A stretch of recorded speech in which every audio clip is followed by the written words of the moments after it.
Hi hello ಎಲ್ಲರಿಗೂ ನಮಸ್ಕಾರ. ನಾನು ನಿಮ್ಮ ವಿಜಯ್ ಮಾತಾಡ್ತಾ ಇದ್ದೀನಿ. ಮತ್ತೊಮ್ಮೆ ನಿಮ್ಮೆಲ್ಲರಿಗೂ welcome back to the cooking channel.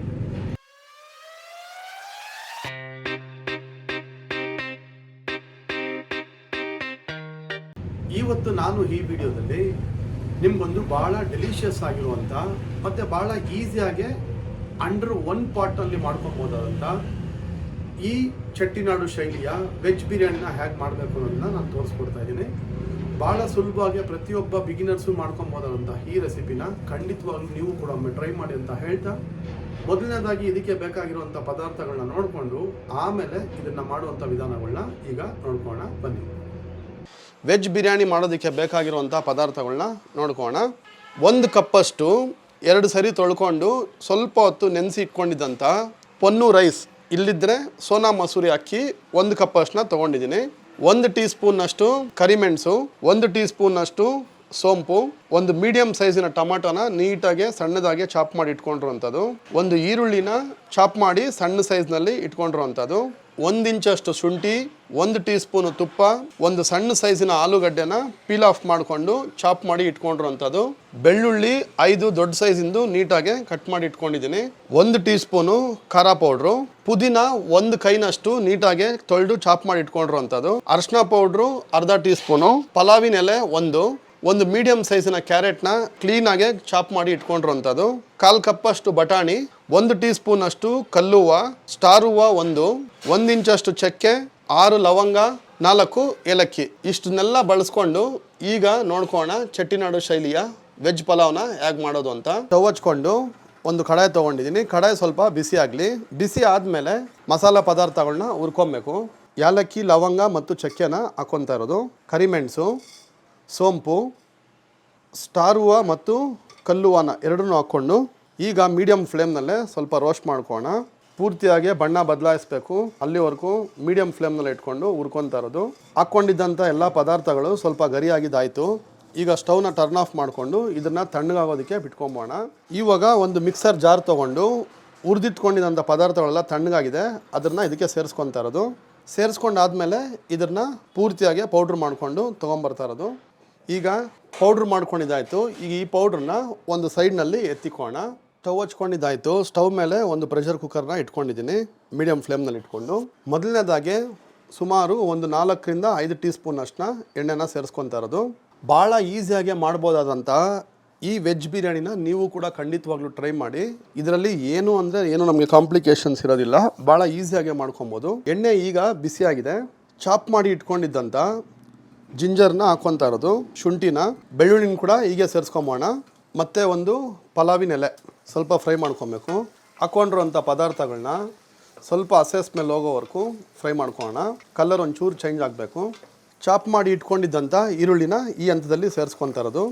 ಈರುಳ್ಳಿ ಒಂದ್ಸರಿ ಹಾಕ್ಕೊಂಡಾದ್ಮೇಲೆ ಪೂರ್ತಿಯಾಗಿ ಸಾಫ್ಟ್ ಆಗಿಬಿಡ್ಬೇಕು, ಅಲ್ಲವರೆಗೂ ಈರುಳ್ಳಿನ ಫ್ರೈ ಮಾಡ್ಕೋಣ. ಅಂದರೆ ಪಿಂಕಿಶ್ ಕಲರ್ಗೆ ಟರ್ನ್ ಆಗೋದವರೆಗೂ. ಪೂರ್ತಿಯಾಗಿ ಪಿಂಕಿಶ್ ಆಗಿದೆ. ಈಗ ಈ ಹಂತದಲ್ಲಿ ಟೊಮಾಟೋನ ಸೇರಿಸ್ಕೊತಾ ಇರೋದು. ಟೊಮಾಟೊ ಕೂಡ ಪೂರ್ತಿಯಾಗಿ ಸಾಫ್ಟ್ ಆಗಬೇಕು, ಅಲ್ಲವರೆಗೂ ಇದನ್ನು ಫ್ರೈ ಮಾಡ್ಕೋಣ. ಟೊಮಾಟೊ ಎಲ್ಲ ಸಾಫ್ಟ್ ಆಗಿದ್ದಾಗಿದೆ, ಆಯಿಲು ಸಪ್ರೇಟ್ ಆಗ್ತಾಯಿದೆ. ಈಗ ಈ ಹಂತದಲ್ಲಿ ಅರಿಶಿನ ಪೌಡ್ರನ್ನ ಸೇರಿಸ್ಕೊತಾ ಇರೋದು, ಚಿಲ್ಲಿ ಪೌಡ್ರು ಮತ್ತು ಗ್ರೈಂಡ್ ಮಾಡಿ ಇಟ್ಕೊಂಡಿದ್ವಲ್ಲ ಅದನ್ನು ಕೂಡ 1 ಟೀ ಸ್ಪೂನ್ನಷ್ಟು ಸೇರಿಸ್ಕೊತಾ ಇರೋದು. ಇಷ್ಟನ್ನೆಲ್ಲ ಸೇರಿಸ್ಕೊಂಡಾದ್ಮೇಲೆ ಪೂರ್ತಿಯಾಗಿ ಒಂದು ಮಿಕ್ಸ್ ಕೊಟ್ಕೋಣ. ಮಸಾಲ ಕೂಡ ಸ್ವಲ್ಪ ಹಸೆ ಸ್ಮೆಲ್ ಹೋಗೋವರೆಗೂ ಇದೇ ರೀತಿ ಫ್ರೈ ಮಾಡ್ಕೊಬೇಕು. ಫ್ಲೇಮ್ನ ಸ್ವಲ್ಪ ಮೀಡಿಯಮ್ನಲ್ಲಿ ಇಟ್ಕೊಳ್ಳಿ, ಇಲ್ದಿರ ಲೋಲ್ಲಿ ಇಟ್ಕೊಳ್ಳಿ.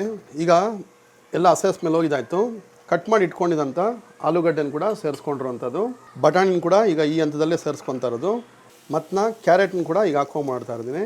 ಪುದೀನ 1 ಕೈ ತುಂಬ ಹೀಗೆ ಸೇರಿಸ್ಕೊಳ್ಳೋಣ. ಎಲ್ಲ ಪದಾರ್ಥಗಳನ್ನ ಸೇರಿಸ್ಕೊಂಡಾದ್ಮೇಲೆ ಒಂದು ಮಿಕ್ಸ್ ಕೊಟ್ಕೊಳ್ಳಿ. ಅಕ್ಕಿನ ಸೇರಿಸ್ಕೊಳ್ಳೋಂಥ ಟೈಮ್ ಬಂತು. ಅಕ್ಕಿನ ನಾವು 1 ಕಪ್ ತೊಗೊಂಡಿದ್ವಲ್ಲ ಅದೇ ಕಪ್ನಲ್ಲೇ 2 ಕಪ್ಪಷ್ಟು ನೀರನ್ನು ಕೂಡ ಈಗ ಸೇರಿಸ್ಕೊತಾ ಇದ್ದೀನಿ. ಅಕ್ಕಿ ಯಾವ ಕಪ್ನಲ್ಲಿ ಹಾಕಿರ್ತೀವಿ ಅದೇ ಕಪ್ನಲ್ಲೇ 2 ಕಪ್ಪಷ್ಟು ನೀರನ್ನ ಸೇರಿಸ್ಕೊಳ್ಳೋದು, 1:2 ಪ್ರಮಾಣದಲ್ಲಿ. ಇದೇ ಹಂತದಲ್ಲಿ ಈಗ ಉಪ್ಪನ್ನ ಸೇರಿಸ್ಕೊತಾ ಇರೋದು ರುಚಿಗೆ ತಕ್ಕನಷ್ಟು, ಅಂದರೆ ಒಂದು ಅರ್ಧ ಟೀ ಸ್ಪೂನ್ನಷ್ಟು. ಎಲ್ಲನೂ ಸೇರಿಸಾದ್ಮೇಲೆ ಒಂದು ಸರಿ ಮಿಕ್ಸ್ ಮಾಡ್ಕೊಂಬಿಡಿ. ಉಪ್ಪು ಮತ್ತು ಎಲ್ಲ ಪದಾರ್ಥಗಳು ಅಕ್ಕಿನಲ್ಲಿ ಬೆರಿಬೇಕು. ಉಪ್ಪು ಒಂಚೂರು ಕರೆಕ್ಟಾಗಿದೆಯಾ ಅಂತ ಈ ಹಂತದಲ್ಲೇ ನೋಡ್ಕೊಂಬೋಣ. ಉಪ್ಪು ಒಂಚೂರು ಕಮ್ಮಿ ಇತ್ತು, ಈಗ ಸ್ವಲ್ಪ ಇನ್ನೊಂದು 2 ಚುಟ್ಕೆ ಅಷ್ಟು ಸೇರಿಸ್ಕೊತಾ ಇರೋದು. ಸೇರಿಸ್ಕೊಂಡಾದ್ಮೇಲೆ ಒಂದು ಸರಿ ಮಿಕ್ಸ್ ಕೊಟ್ಕೊಳ್ಳೋಣ. ಎಲ್ಲ ಸೇರಿಸಿ ಮಿಕ್ಸ್ ಕೊಟ್ಟಾದ್ಮೇಲೆ ಲಿಡ್ನ ಕ್ಲೋಸ್ ಮಾಡ್ಕೊಂಬೋಣ. 2 ವಿಸಿಲ್ ಬರಬೇಕು, ಆ ರೀತಿ ಇದನ್ನು ಈಗ ವಿಸಿಲ್ ಬರೋದಕ್ಕೋಸ್ಕರ ಇಟ್ಕೊತಾ ಇರೋದು. ಈಗ ಟಿಶ್ಯೂ ಪೇಪರ್ನ ಹಾಕ್ಕೊತಾ ಇದ್ದೀನಿ. ಈ ರೀತಿ ಟಿಶ್ಯೂ ಪೇಪರ್ ಹಾಕೋದ್ರಿಂದ ನಮ್ಗೆ ವಿಸಿಲ್ ಬಂದಾಗ ಎಕ್ಸ್ಟ್ರಾ ನೀರು ಬರ್ತಲ್ಲ, ಅದರಿಂದ ಟಾಪ್ ಸರ್ಫೇಸ್ ಎಲ್ಲ ಏನೂ ಆಗೋದಿಲ್ಲ, ಭಾಳ ಕ್ಲೀನ್ ಆಗಿರ್ತಿದೆ. 2 ವಿಸಿಲ್ ಬಂದಾಯಿತು. ಸ್ಟವ್ನ ಟರ್ನ್ ಆಫ್ ಮಾಡ್ಕೊಂಡಿದ್ದೀನಿ. ಪ್ಲೆಷರು ನಾರ್ಮಲ್ ಆಗಿ ಹೋಗೋದಕ್ಕೆ ಒಂದು ಸೈಡ್ನಲ್ಲಿ ಎತ್ತಿಕೊಂಬೋಣ ಇದನ್ನು. ಇವಾಗ ಪೂರ್ತಿಯಾಗಿ ನಾರ್ಮಲ್ ಆಗಿ ಪ್ಲೆಷರ್ ಹೋಗಿದೆ. ಈಗ ಈ ಹಂತದಲ್ಲಿ ಇದನ್ನು ಓಪನ್ ಮಾಡ್ಕೋಣ. ಓಪನ್ ಮಾಡ್ಕೊಂಡಾದ್ಮೇಲೆ ಒಂದು ಸರಿ ಕಲಿಸ್ಕೋಣ.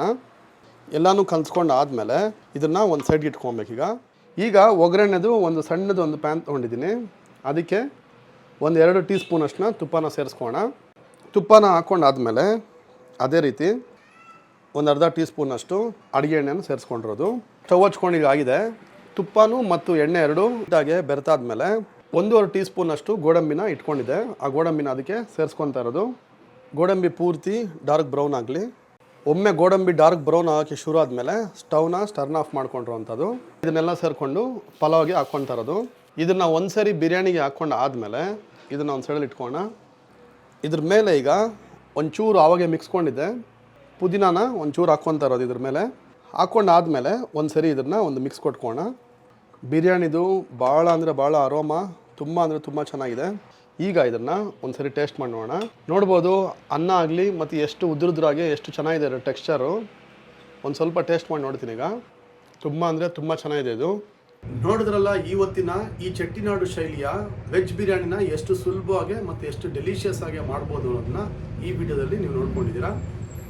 ನಿಮ್ಮಲ್ಲೂ ಯಾರಾದರೂ ಹೊಸಬ್ರಾಗಿದ್ದರೆ ದಯವಿಟ್ಟು ನಮ್ಮ ಚಾನಲ್ಗೆ ಸಬ್ಸ್ಕ್ರೈಬ್ ಮಾಡ್ಕೊಳ್ಳಿ ಮತ್ತು ಪಕ್ಕದಲ್ಲಿರೋ ಬೆಲ್ಲ ಐಕಾನ್ನ ಪ್ರೆಸ್ ಮಾಡಿ ಅಂತ ಹೇಳ್ತಾ, ಎಂದಿನಂತೆ ನಾನು ನಿಮಗೆ ಮತ್ತೊಂದು ಹೊಸ ರೆಸಿಪಿನಲ್ಲಿ ಬರೋವರೆಗೂ ಎಲ್ಲರಿಗೂ ಟೇಕ್ ಕೇರ್ ಮತ್ತು ಹ್ಯಾಪಿ ಈಟಿಂಗ್.